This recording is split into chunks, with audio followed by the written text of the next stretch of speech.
E aí, para você que acompanha aqui o nosso canal do YouTube, pessoal, deixar aqui um alô especial para todos vocês. E no vídeo de hoje, no Café com Matemática, a gente preparou um conteúdo especial sobre tabela verdade. Se você quer conhecer mais, se você quer saber como funciona, quais as suas aplicações e como usar uma tabela verdade no seu dia a dia, acompanhe aqui com a gente. Bankai Katen Kyokotsu Karamatsu Shinju.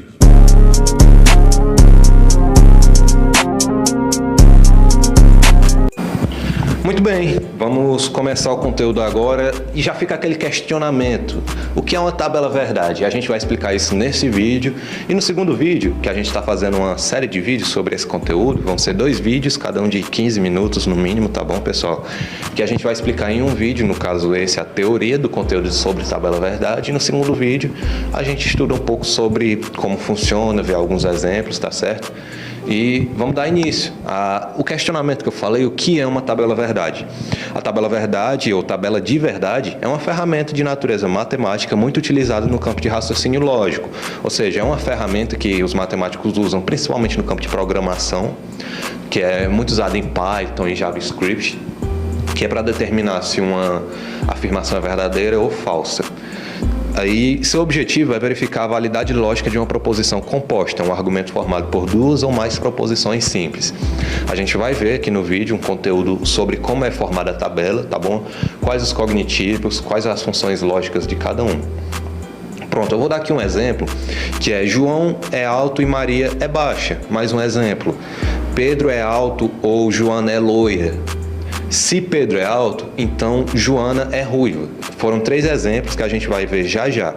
Ó, cada uma das proposições compostas acima são formadas por 2 proposições simples unidas pelo conectivo em negrito. No caso do primeiro exemplo, João é alta e Maria é baixa, o cognitivo é o I, que é representado por aquele tracinho do tio. Tio não, minto. Como é o nome do tracinho lá? Aquele, não corta não. Aquele tracinho. Não, o outro que é o chapéuzinho. Circunflexo, que é... Certeza? Pronto, é o circunflexo. Aí tem o Pedro é alto ou Joana é baixa, que digamos que é o sinal de menos virado para baixo. Eu vou colocar a tabela aqui de lado, especificando cada um dos cognitivos, tá certo? Continuando aqui no exemplo, se João for alto e Maria for baixa, a frase João é alto e Maria é baixa é verdadeira, tá certo? Se João for alto e Maria não for baixa, a frase de João é alto e Maria baixa é falsa. Por quê? Porque entra em desacordo. Porque a frase especifica o quê? Se João é alto, Maria é baixa. Se João é alto e Maria não é baixa, entra em desacordo com a frase. Nesse conteúdo a gente mistura bastante o quê? Português com matemática. É isso que confunde muito na cabeça das pessoas. Porque a gente tem que assimilar um valor lógico para uma frase, usando os cognitivos dela para assimilar se ela é verdadeira ou falsa. Isso é complicado de se entender. Agora, se João e Maria não for baixa, a frase João é alto e Maria é baixa também é falsa. Por quê? Porque ambos não são baixos, nem altos. Então, assumimos que ela é falsa. Se João não for alto e Maria for baixa, João é alto e Maria é baixa é falso também, tá certo? Pronto, a tabela verdade esquematiza esse mesmo raciocínio, ver o tópico de conjunção abaixo, que eu vou representar aqui no vídeo, de forma mais direta. Além disso, as regras da tabela verdade podem ser aplicadas independentemente do número de proposições na frase, tá certo? Bom, e como funciona a tabela verdade? A tabela verdade funciona assim. Primeiramente, tem que se transformar as proposições da questão em símbolos, entende? Utilizados na lógica. A lista de símbolos universalmente usada é essa, tá certo? Pronto, aí vocês veem o quê? Que tem os cognitivos, que são as sentenças, basicamente, digamos assim, que corresponde a cada símbolo. O não corresponde ao tio, o i corresponde ao circunflexo, o ou corresponde ao menos de cabeça para baixo. O se ou então é aquela setinha, tá ligado? O se ou somente se é a setinha dupla, que é o bicondicional. Quando eu digo bicondicional é porque cada um desses símbolos tem uma nomenclatura para ser usada na frase. O não significa negação, que é a operação lógica. O i significa conjunção. O ou, a disjunção. O se ou então é a condicional e o se somente se é a bicondicional. A gente vai ter para cada um a verdade sendo assim, ó, o valor lógico de cada operação vai corresponder a negação só terá valor falso quando a proposição for verdadeira e vice-versa. O i só vai ser verdadeira somente quando todas as proposições forem verdade. O ou só será falsa, só será verdadeira quando pelo menos uma das proposições for verdadeira. O se ou então será falsa quando a primeira for verdadeira e a seguinte falsa. E o se, somente se, no caso bicondicional, será verdadeira quando ambas as proposições forem verdadeiras ou falsas. Pronto, depois que você tem em mente a tabela e você tem os cognitivos e como vai ser usada, você vai em seguida montar uma tabela com todas as possibilidades. Você vai montar a tabelinha lá de P e Q e vai colocar na terceira coluna da tabela se ela vai ser o cognitivo I ou negação, bicondicional, condicional, entende? Em seguida, depois que montar a tabela, né, vai colocar as possibilidades de valoração, que é o que eu falei, que você vai colocar se é I ou negação, substituindo as afirmações por símbolos. Vale esclarecer que nos casos em que existem mais de duas proposições, elas poderão ser simbolizadas pelas letras R e S. Por que isso? Porque em cada coluna você vai especificá-la como P ou Q. Mais do que duas colunas, R ou S. Beleza? Por fim, aplica-se a operação lógica definida pelo cognitivo mostrado. Você vai o quê? Analisar se é verdade ou não. Olha pra câmera. Deixa eu dar. É, porque tu tá atrás da câmera, cara. Tá bom.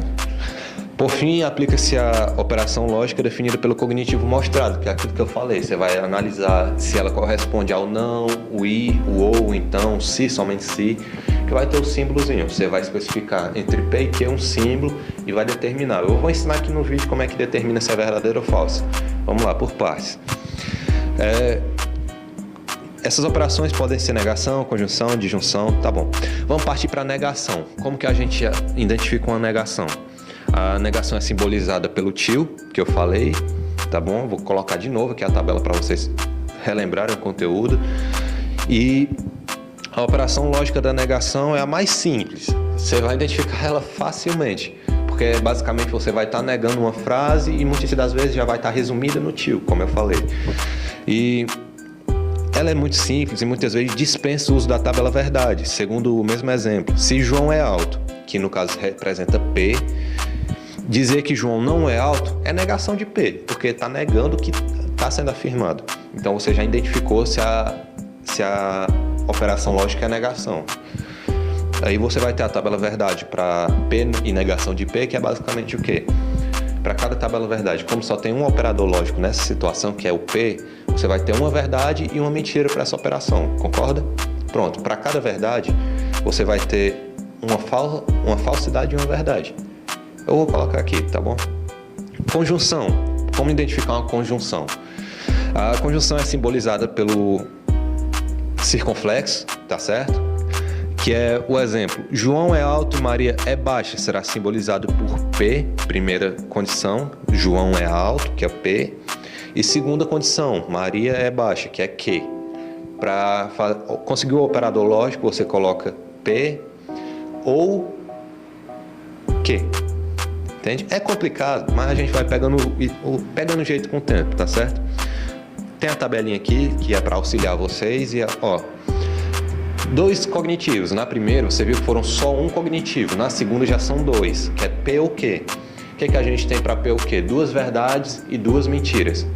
Na primeira coluna, a gente tem VV, FF. E para cada uma dessas, você vai ter uma verdade e uma mentira. Na segunda coluna, VF, VF. Aí você vê, ó. Primeira corresponde VV, segunda VF, entende? Aí para P ou Q, você vai ter VF, FF. Por quê? Porque a condição para o ou, a condição para o I no caso, pessoal, a condição para o I é o quê? Que ela será verdade somente quando todas as proposições forem verdade. Ou seja, para a condição assimilar que é verdadeira, vai ter que estar a primeira e a segunda coluna com os dois cognitivos verdade. Ou seja, linha 1 da primeira coluna verdadeiro, linha 2 da segunda coluna verdadeiro, vai ser verdade, segundo o cognitivo I, tá certo? Tanto que vocês reparam que nas outras, como nenhuma das outras da primeira linha para baixo é verdadeira, vai ser todas falsas. A conjunção sugere uma ideia de que a acumulação, portanto, em cima das proposições simples por falsa, é impossível que a proposição composta seja verdadeira. Concorda? Pronto, a conclusão: as proposições compostas conjuntivas que contêm o conectivo e só serão verdadeiras quando todos os seus elementos forem verdadeiros, que é aquilo que eu falei. Se lembra disso, anota, tá certo? Só vai ser verdade quando todos forem verdade. Pronto, agora a gente vai para a disjunção, que muda um pouquinho da situação, tá certo? A disjunção é representada pelo cognitivo vezinho, tá certo? Que é o ou, significa ou. E só será verdadeira quando pelo menos uma das proposições for verdadeira. Ou seja, independente do lugar onde estiver, se tiver uma verdadeira, vai ser verdadeira. A gente tem aqui no exemplo a linha 1 que repete VVFF, que são as possibilidades de uma tabela, tá certo? Para dois cognitivos. E a linha Q, que são VF e VF. Vocês reparam que onde tem a verdadeira na linha, na horizontal, vai ser verdadeiro. Na última linha, vocês reparam que são todas duas falsas. Não tem nenhuma verdadeira, vai ser falsa. Por quê? Porque a condição impõe que sejam todas verdadeiras. Não, que tenha pelo menos uma verdadeira, disfarce, tá bom? A conclusão: as proposições compostas disjuntivas que contêm o conectivo ou só serão falsas quando todos os seus elementos forem falsos, tá certo? Tem um exemplo aqui para disjunção que é: minha mãe, meu pai ou meu tio me darão um presente. Repara que eu falei minha mãe, meu pai ou meu tio me darão um presente, tá certo? Para que a afirmação seja verdadeira, basta que apenas um entre a mãe, o pai ou o tio dê o presente. Então, se um der, a proposição é verdadeira. Lá ele.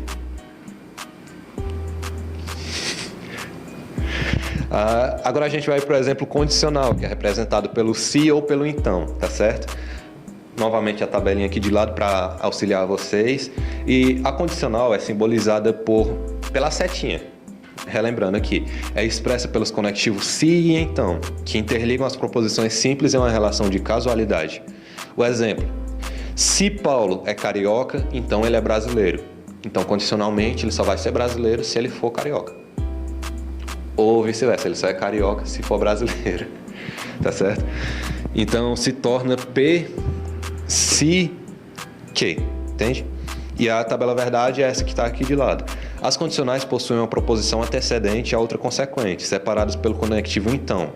Na análise das condicionais, é necessário avaliar quais os casos em que a proposição pode ser possível. O que é que eu quero dizer com isso? Que ela só vai ser falsa quando a primeira for verdadeira e a seguinte falsa. Ou seja, a primeira afirma que é verdade e a segunda afirma que é falsa. A gente tem como exemplo aqui da condicional a linha 1, verdadeira, verdadeira, tá certo? É verdade. Verdadeiro e falso, deu falso. Entende? Então, de conclusão, a gente tem o quê? Que as proposições compostas condicionais que contêm os conectivos se ou então só serão falsas se a primeira proposição for verdadeira e a segunda falsa. É complicado, eu sei, é complicado. Vamos ter aqui mais um exemplo. Se Paulo é carioca, então ele é brasileiro. Para que essa proposição seja verdadeira, é necessário avaliar os casos em que ela é possível. De acordo com a tabela verdade, acima temos: Paulo é carioca, Paulo é brasileiro. Possível, é verdade, tá certo? Paulo é carioca e Paulo não é brasileiro. É impossível por quê? Só dá para ser carioca se ele for brasileiro. Paulo não é carioca e Paulo é brasileiro. É possível. Por quê? Você me pergunta, mas por quê? Porque ele pode ser brasileiro e ser de outro estado. Ele não precisa ser carioca para ser brasileiro. E Paulo não é carioca e Paulo não é brasileiro. É possível porque ele pode ser de outro país. Resumindo, é isso. É aquilo que eu falei, você vai misturar matemática com português. Para assimilar se um conteúdo é falso ou não, você vai ter que entender onde ele se aplica no âmbito real da situação. Agora a gente vai para a bicondicional, que é representado pela seta dupla. A gente tem que a bicondicional é simbolizada pela setinha dupla e é lida através dos conectivos se e somente se, tá certo? Que interligam as proposições simples em uma relação de equivalência, ou seja, só vai ser verdade se a outra for verdade, e só vai ser falso se a outra for falsa. O exemplo que a gente tem é: João fica feliz se Maria sorrir. Gado. Se torna P se somente se de que, tá certo? A tabela verdade será essa aqui, tá certo? As bicondicionais sugerem uma ideia de interdependência, como o próprio nome demonstra. A bicondicional é composta por duas condicionais, uma que parte de P para Q e outra sendo no sentido contrário, de P para Q, de Q para P. Entende? a gente tem como conclusão que as proposições compostas bicondicionais que contêm os conectivos se e somente se só serão verdadeiras quando todas as proposições forem verdadeiras ou todas as proposições forem falsas. E aquilo que eu falei, só é verdade se a outra for verdade também, só é falsa se a segunda também for falsa. É um conteúdo chato de se aprender, é complicado de assimilar, mas a gente vai pegando jeito com o passar do tempo. No segundo vídeo a gente vai ver mais exemplos, a gente vai ver aqui como funciona, como montar uma tabela verdade, tá certo? E de resumo geral, a gente tem o quê?